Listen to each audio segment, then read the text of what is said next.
मळेगाव थडी येथील घटनेच्या पार्श्वभूमीवर कोपरगाव तालुका पोलीस ठाण्याच्या प्रांगणात दिनांक 16 मार्च रोजी सकाळी 11 वाजण्याच्या सुमारास सकल आंबेडकरी समाज तसेच आदिवासी व मुस्लिम समाजाच्या वतीने ठिय्या आंदोलन करण्यात आले होते। या आंदोलनादरम्यान काही व्यक्तींनी परवानगीविना जमाव जमवल्याचा तसेच शांतता भंग होण्याची शक्यता निर्माण झाल्याचा आरोप पोलिसांनी केला आहे। या प्रकरणी कोपरगाव नगरपालिकेचे उपनगराध्यक्ष व एक नगरसेवक असे एकूण 9 जणांविरुद्ध कोपरगाव शहर पोलीस ठाण्यात गुन्हा नोंदवण्यात आला आहे। पोलिसांकडून मिळालेल्या माहितीनुसार या प्रकरणात भारतीय न्याय संहिता कलम 126(2) तसेच महाराष्ट्र पोलीस कायदा कलम 37(1)(3) व 135 अन्वये कारवाई करण्यात आली आहे।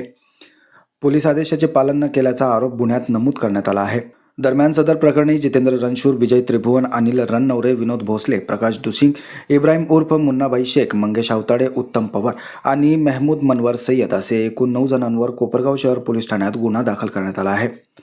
या प्रकरणाचा पुढील तपास पोलीस निरीक्षक रामकृष्ण कुंभार यांच्या मार्गदर्शनाखाली police head constable Deepak Rokade हे करीत आहेत।